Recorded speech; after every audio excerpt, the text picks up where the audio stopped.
오늘 일본 유학 취업 박람회에 참가해 주셔서 대단히 감사합니다. 이 시간에는 일본 유학으로 성공함이라는 테마를 가지고 여러분들에게 간단한 강연을 하고자 합니다. 본론으로 들어가기 전에 잠깐 말씀드리고 싶은 게, 저희 한일협회는 여기도 나와 있습니다만은 한일 간의 상호 이해와 협력으로 공동 번영을 이루고자 해서 1971년도에 설립된 그런 단체입니다. 그런 목적을 위해서 오늘 또 이와 같은 박람회를 개최하고 있습니다. 한국과 일본 사이에는 지난해에 상호 방문자가 1천만 명을 넘었습니다. 특히 한국에서 일본어로 방문한 숫자가 약 780만 명. 그 다음에 일본에서 한국을 방문한 숫자가 295만 명 정도 됩니다. 합쳐서 1000만 명이 넘는다고 했는데, 그 중에서 세대별로 보면 젊은 층이 많더라고요. 그런데 요즘 일본 매스컴 보도에 의하면 한 기자의 력보를 보면은 일본에서 요즘 제3차 한류 붐이 일어나고 있다고 합니다. 우리가 잘 알고 있듯이 트와이스 인기가 대단하죠. 그런데 원래는 2004년도에, 그래서 여기 이 자리에 계시는 젊은 학생은 잘 모르는지 모르겠습니다. 2004년도 얘기니까 겨울 연가라는 것이 붐을 일으키면서 한류 붐이 시작이 되었다가, 그 이후에 동방신기라든가 소녀시대가 일본에서 인기를 끌던 시대가 제2차 한류 붐, 그리고 지금 BTS를 비롯한 트와이스가 제3차. 그런데 지금은 트와이스뿐만이 아니라 화장품이라든가 음식이라든가 그런 다양한 분야에서 한국 붐이 이루어지고 있습니다. 좀 극단적인 표현이긴 합니다만, 어느 초등학교의 급식 시간에 한국말로 된 가요가 흘러나오고 있다고 합니다. 그만큼 일본의 10대, 20대는 한국 문화에 관심이 많고 한국 여행도 많이 하고 있고, 또 우리나라의 젊은이들도 일본에 관심이 많고 일본에 여행도 많이 가고 합니다. 이전에는 가깝고도 먼 일본, 먼 나라 이랬는데, 이제 앞으로는 가깝고도 가까운 그러한 한일관계가 되는 날이 머지않아 오기를 기대를 하면서, 오늘 이 자리에 오신 여러분들이 일본 유학을 통해서 일본을 배우고 일본에서 성공하고 또 양국 관계가 좋은 관계가 되는 데에 기여해 줄 것을 기대하면서 지금부터 세미나의 본론에 들어가고자 합니다.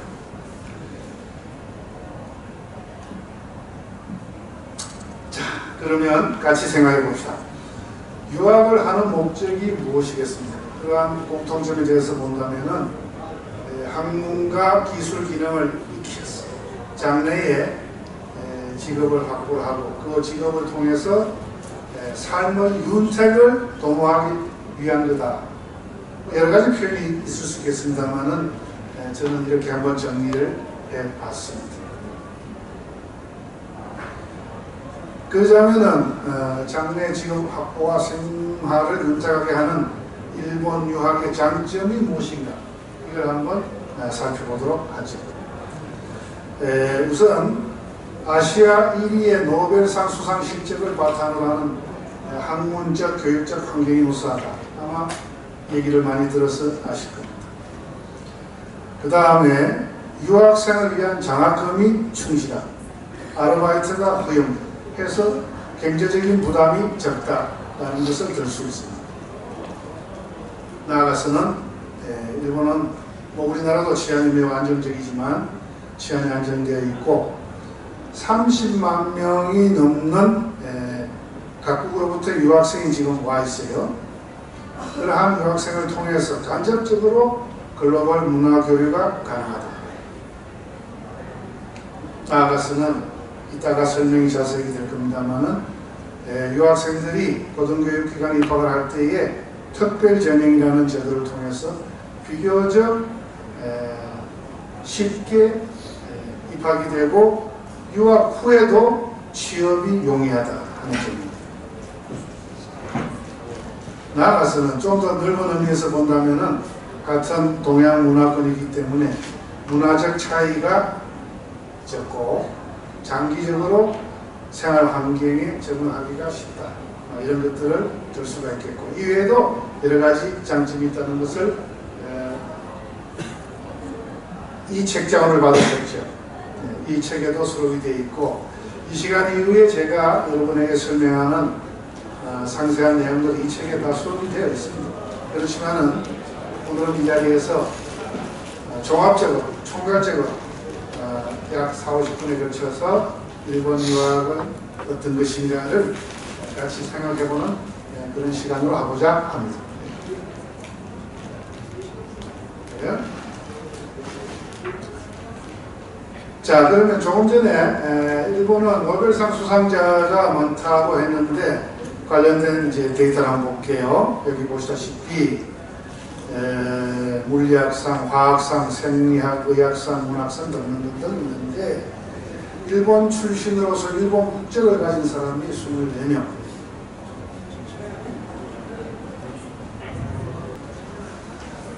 예, 뭐 작은 화면을 봐주세요.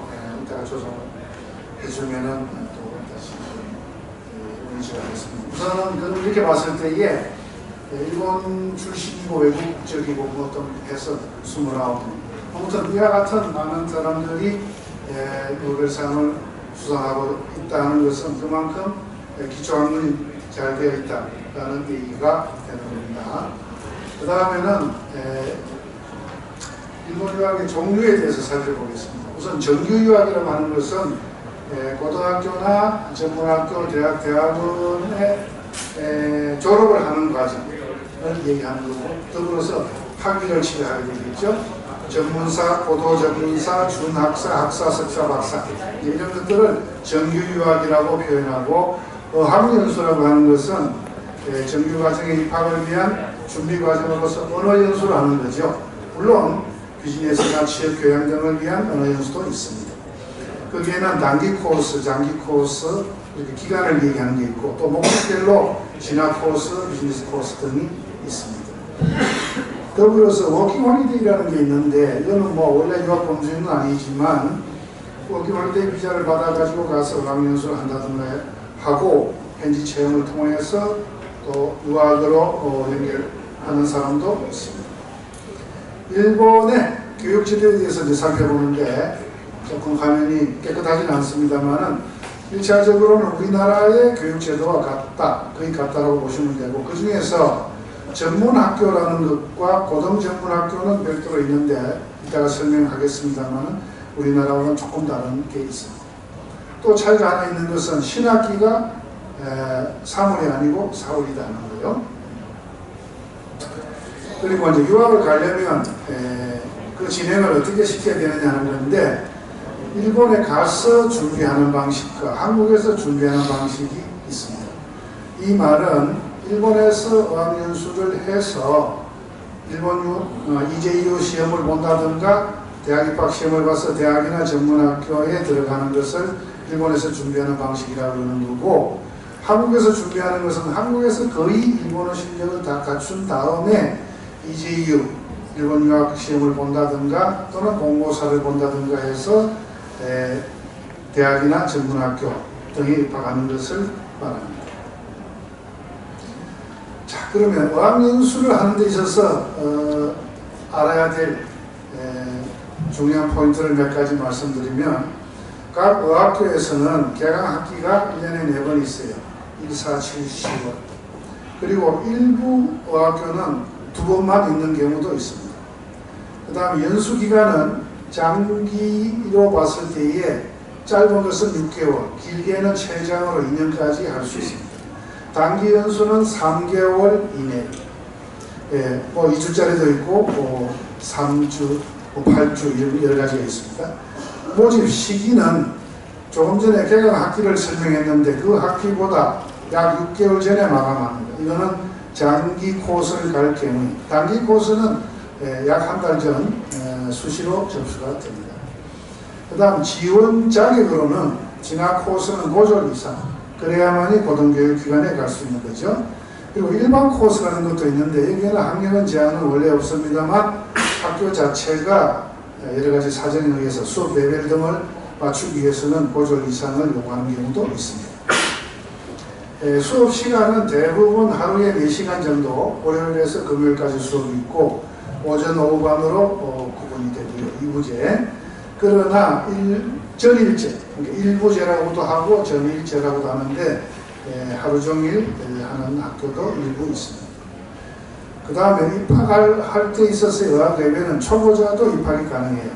히라가나 카타카나를 못 읽어도 가능한 학교도 있지만 히라가나 카타카나를 모르고 가는 학생은 거의 없겠죠. 그 정도는 하고 가는데 아무튼 초보자부터 입학이 가능하고 2년간의 최상 레벨로서 수료를 하게 됩니다. 그리고 각자 레벨에 따라서 재학 기간이 달라집니다. 초보자는 최장 2년까지 할 필요가 있겠지만 이미 중급 이상인 사람들은 6개월이나 1년만 하고도 대학에 진학을 합니다. 자, 그렇게 준비를 해가지고 정규 유학을 하고자 할 경우에 알아야 될 준비 포인트를 봅시다. 아까 말씀드린 대로 일본에서의 신학기는 4월이 대부분이에요. 10월에 신학기라고 하는 학교도 간혹 있습니다.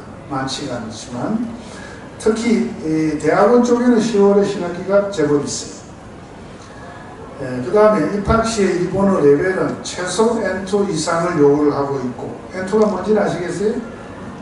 일본어 능력 시험이라는 거 뒤에 가면 또 설명이 중복이 됩니다만은 아무튼 일본어 능력 시험에서 N2 레벨 또는 EJU에서 일본어 점수로서는 200점 이상 이런 것을 요구를 합니다. 따라서 강의를 이해하고 학업을 위한 레벨이 필요하다는 것이죠. 대학 입학에 있어서는 일본 유학 시험을 이용하는 방식이 있고 또는 대학 자체 시험, 본고사 방식도 있고 그 외에 일부 의료계 대학에서는 입시센터 시험이라는 게 있는데 그것을 요구하기도 하고 영어 실력으로서 토플이나 토익 영어 실력만 가지고 학생을 선발하는 대학도 있습니다. 대학원에 입학을 할 때는 석박사 과정에는 전공시험, 영어시험, 그 다음에 구술시험 이러한 시험을 거쳐서 석박사 과정에 입학을 하게 되는데 일부 준비 과정으로서 연구생 과정이라는 게 있어요. 여기에는 서류심사로 입학을 허가하는 경우도 많이 있습니다. 전문학교를 입학하고자 할 경우에는 일본어 능력과 면접으로서 합격할 수가 있는데요. 대개 JLPT와 EJU 일본어 점수를 이용합니다. 고등전문학교라는 게 있는데 고등학교 3년과 전문학교 2년을 합쳐서 5년을 고등전문학교로 가는데 여기에 입학하려고 할 경우에 고등학교 3학년 과정에 그러니까 고등전문학교는 5년 과정인데 3년 과정에 입학을 할 수가 있습니다. 이 고등전문학교에 입학할 경우에는 모든 학생이 일본 유학 시험을 필수로 필요로 합니다. 쳐야 됩니다. 그 다음에 고등학교, 일본의 고등학교 유학도 가능한데요. 이 경우에는 1년 이상의 일본어 학습 경력. 다시 말해서 일본어 레벨은 뭐 높고 낮고는 큰 차이가 없지만 1년 이상 일본어 학습을 했다, 학원을 다녔다, 학교에서 수업을 받았다, 또는 뭐 인터넷 강의를 들었다 하는 등등의 증빙이 필요합니다. 자, 그 다음 그러면 일본 유학 시험이란 무엇인가 한번 보세요. 이거는 이따가 내일 다시 세미나 시간이 있습니다만은 자, 외국인 유학생의 일본어 능력 및 기초학력이라고 하는 것은 이제 문과이과로 구분이 되는데 그 아래에 나오는 과목으로서 수학이라든가 종합과목은 4탐이라고 해요. 그 다음에 이과 과목은 물리화학, 생물 중에서 2과목을 선택하게 되는데 이러한 기초학력을 평가를 하게 되고 이 점수가 몇 점인가를 보고 그 점수를 이용해서 각 대학이나 전문학교가 학생을 선발하는 시험입니다. 시험 시기는 6월달하고 11월달 1년에 2번 있고요.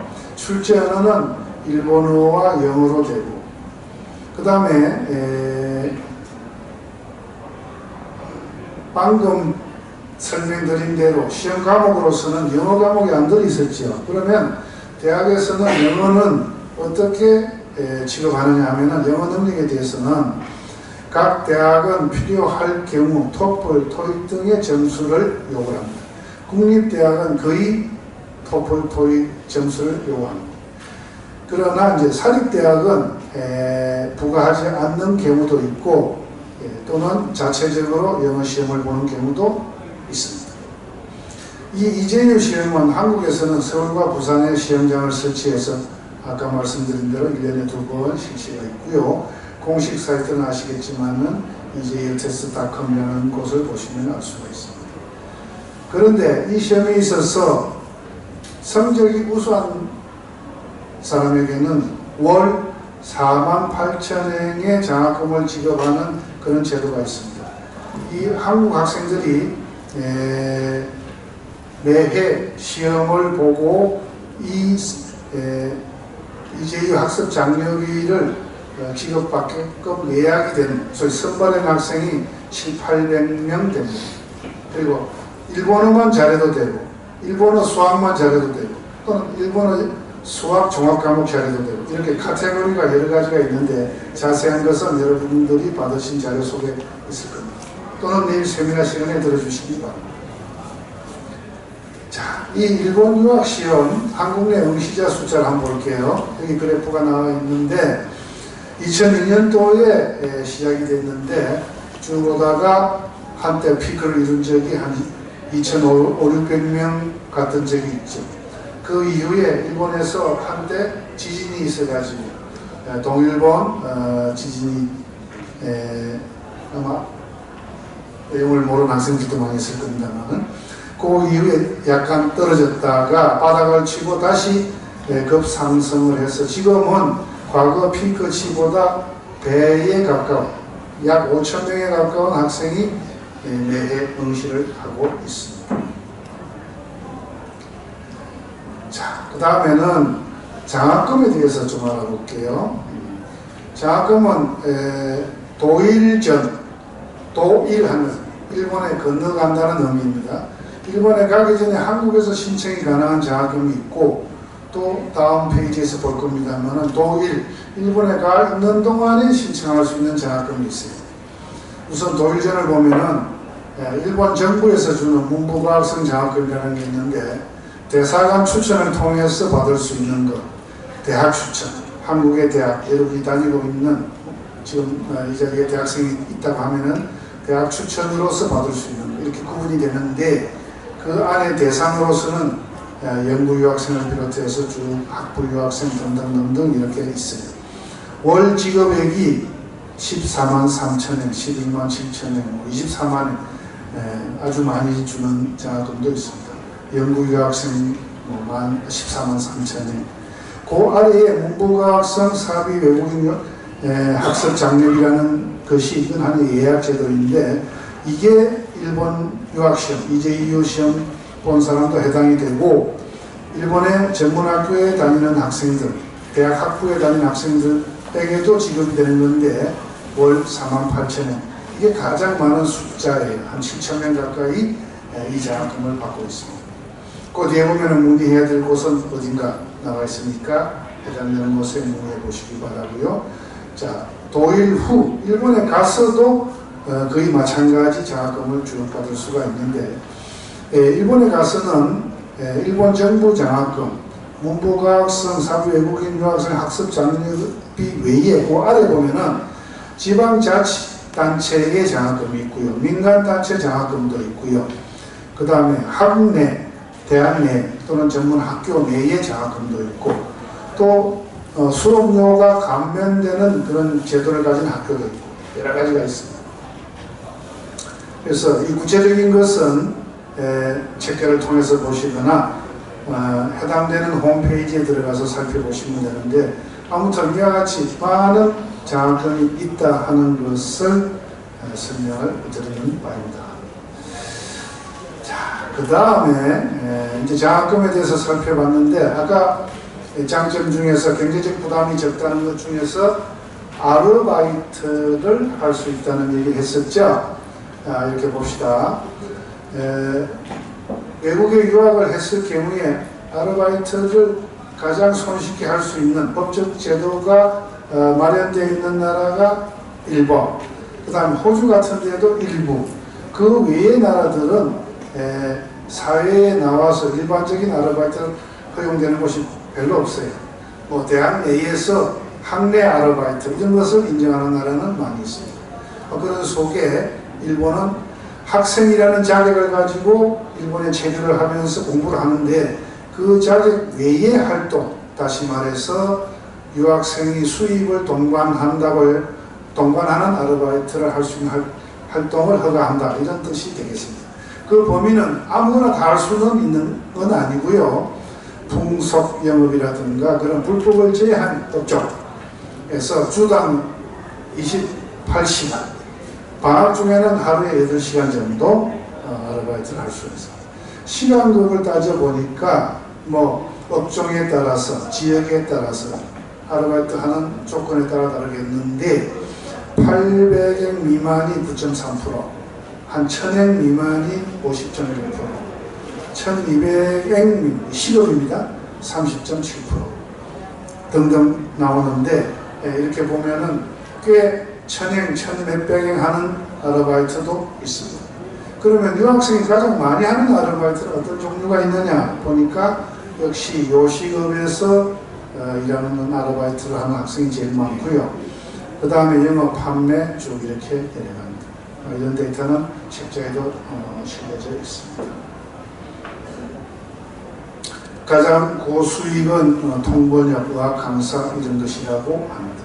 또 나아가서는 그 라이센스를 소지한 사람들이 그러한 업종에서 아르바이트를 하면은 그 전문적인 아르바이트를 하면은 더 많은 보수를 받을 수 있다고 그러죠. 자, 그 다음에 유학에 드는 비용은 대략 어느 정도인지 살펴보겠습니다.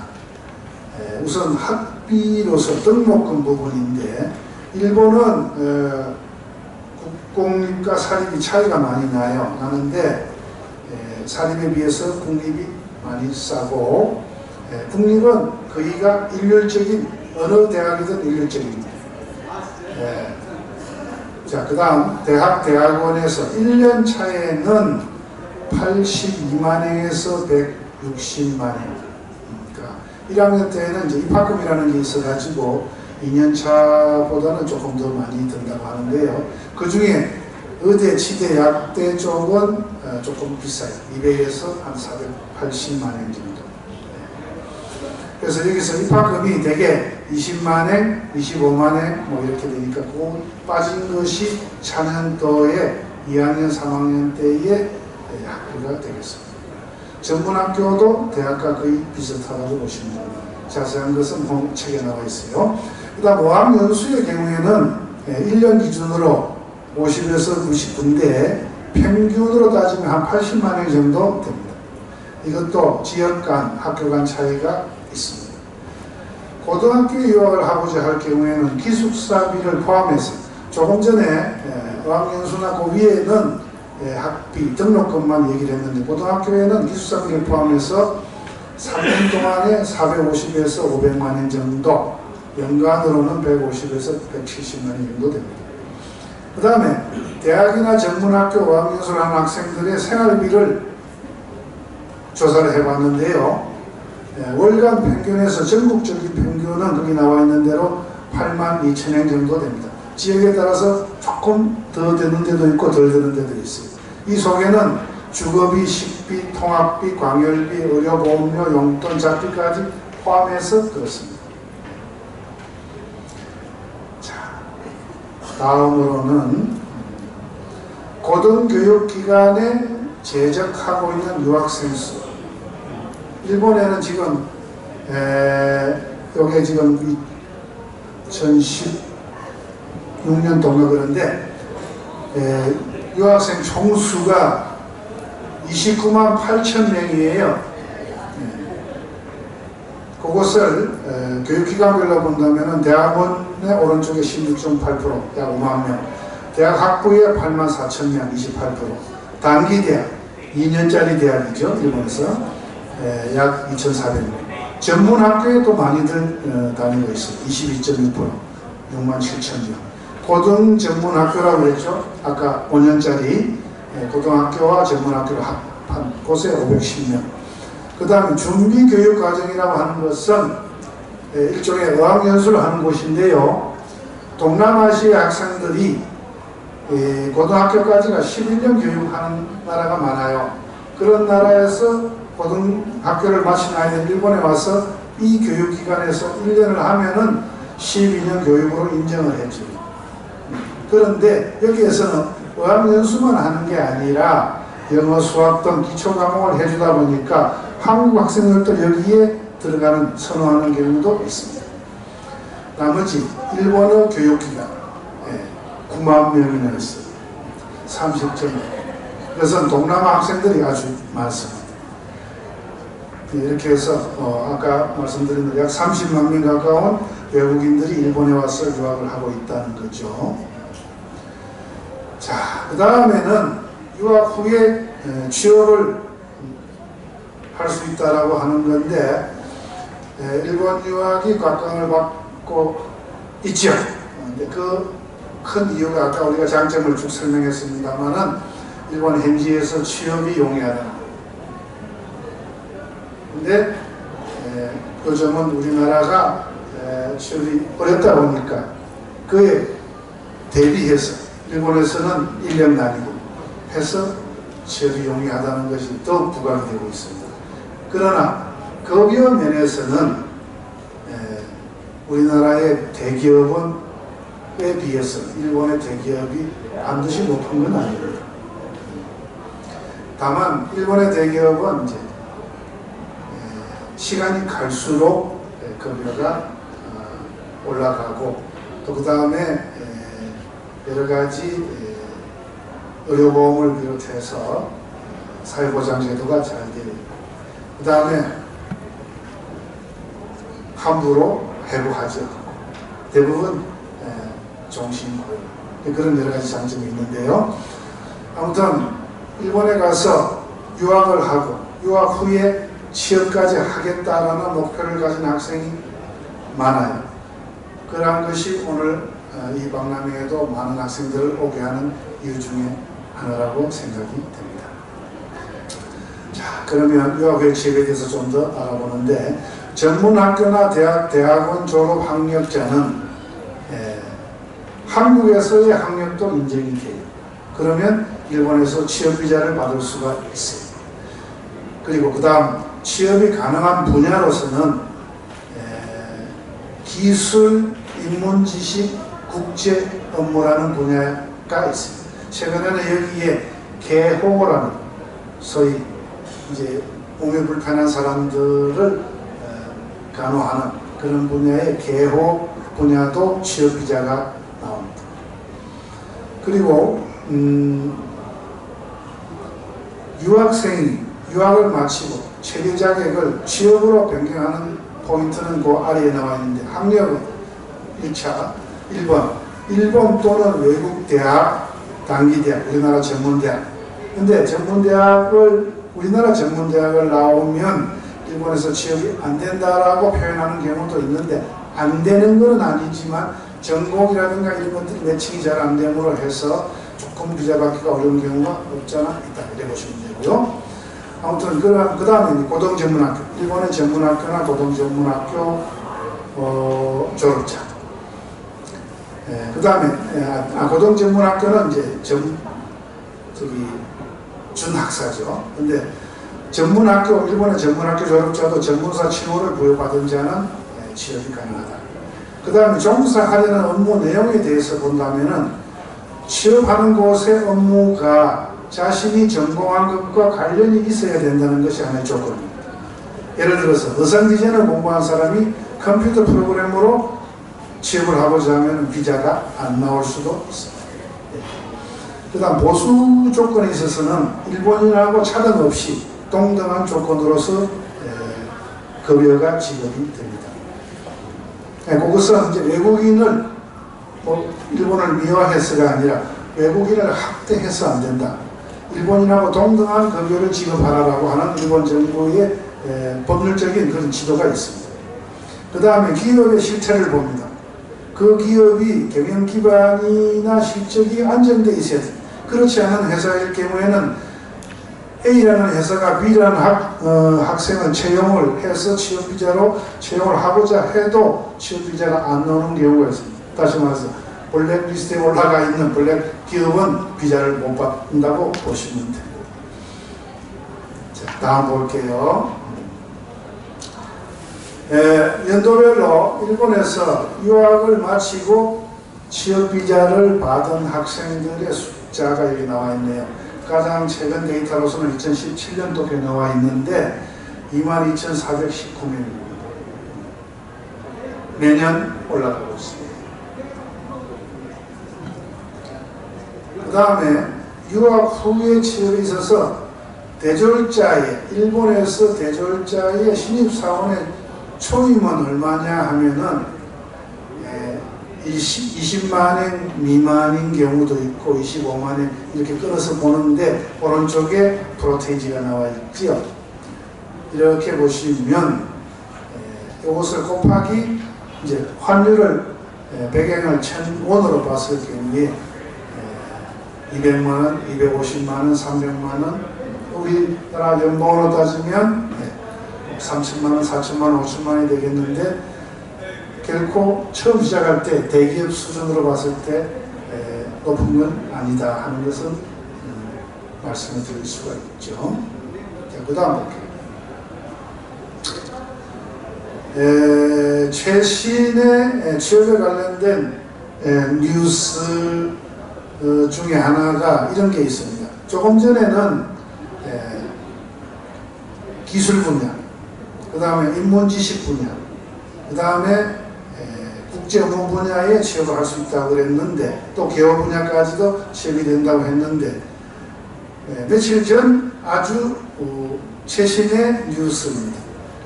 일본 정부가 5월 30일 오늘이 6월 1일이니까 그제 법률 개정이 되었는데 거기에서 어떤 게 나왔냐 하면은 일본에서 유학 후 다시 말해서 대학이나 대학원 앞으로는 전문학교도 들어가려고 봅니다만 현 단계에서는 일본 대학이나 대학원을 졸업한 학생이 일본어 능력시험 N1 자격증을 가지고 있으면 아까 말씀드린 분야가 아니더라도 소위 접객법, 음식점이나 소매업 등에도 취업비자를 준다. 그 취업비자의 취득 자격은 특정 활동이라는 비자의 종류가 있어요.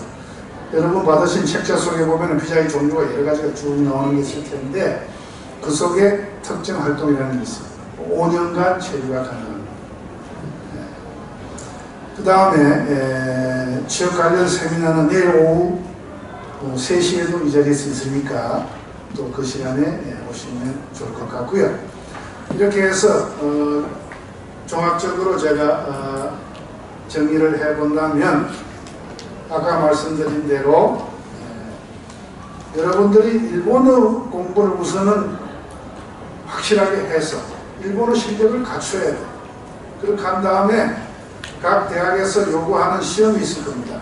EJU 시험이 됐든 본고사가 됐든 또는 뭐 영어를 잘하는 학생을 대상으로는 영어 토플 점수를 요구하든 그런 제도로서 비교적 입학이 쉽다 하는 것을 설명을 드렸는데 그러한 것에 착안을 하시고, 단 일본어는 확실하게 기초를 잘 갖춰야 돼요.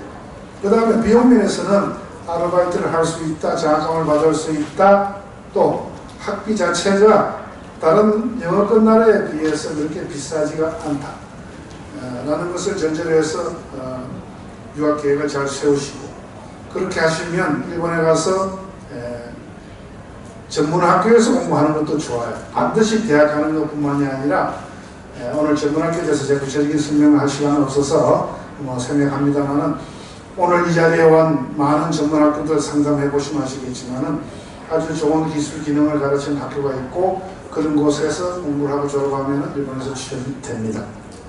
해서 취업이 되고, 그 다음에 좀 더 한 발 더 나아가서 말씀을 드리자면, 취업을 해서 일본에서 오랫동안 세금을 내고 5년, 10년 살면은 희망할 경우에 일본에서 영주권도 받을 수 있어요. 요즘은 젊은 사람들은 물론 동경에 차 있는 마음이겠지만 고등학생들이 까먹거든요. 일본 가서 살고 싶고, 왜 그래? 어쩌고 물어보면, 나는 일본에서 영주하고 싶고 하는 얘기도 합니다. 그런 가능성이 있다는 것을 말씀을 드리고, 일반적으로 설명 형식으로 하는 것보다는 지금부터는 여러분들의 궁금사항을 질문을 받아서 답변하는 형식으로서 앞으로 지금 40분 됐으니까 10분 정도 마지막 질문을 받아서 이 세미나를 마칠까 합니다. 질문 있으시면 어떤 거로 좋습니다. 손 들고 질문하세요.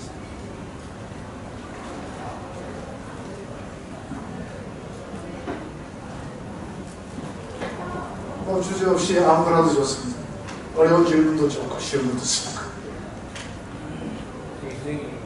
네. 일본 기업은 나이 제한이 없나요? 나이 제한이요? 네. 우선 오늘 여기에 6개 회사가 와서 채용 면접을 하고 있는데, 기본적으로는 신졸자, 대학을 또는 전문학교를 갓 졸업하는 사람을 채용하는 케이스가 있고, 그 다음에 일본 내에서는 이제 전직이라고 해요. 전직.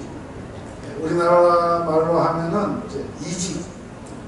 회사를 다니던 사람이 그 회사를 그만두고 이쪽으로 오거나 하는, 전직하는 사람을 채용하는 케이스가 무척 많아요.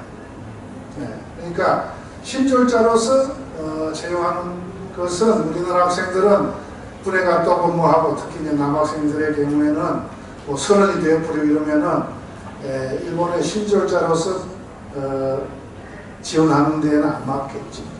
그렇지만은 이제 하여튼 수시라든가 특채 이런 곳에 들어가는 거니까 별 지장 없이 할 수가 있고, 다만 나이가 연령이 뭐 40이다 50이다 되는 사람이 특수 기능을 가진 사람은 전문 직종에 갈 수야 있겠지만 일반직에 가는 건 그렇게 쉽지는 않아요. 좋습니까? 만 22세 제한을 제가 만 22세 제한을 제가 좀 본 것 같거든요. 만 22세라는 제한이요? 네. 그러면 대학을 졸업하자마자 취업을 해야 되는데, 그러면 한국 유학생들이 가서 재수나 이런 부분을 했을 때는 취업도 어렵겠네요. 또 일본 학생하고 외국인 유학생하고는 다르다고 보셔야 되는데, 한국 학생들은 일본에 가서 대학을 졸업하는 나이가 22세로 끝난 학생이 많지 않아요. 대개 27세, 8세 그래도 신졸 취급으로 채용이 됩니다. 대학을 가 졸업하는 학생으로서. 또 다른 질문 없었습니까? 네.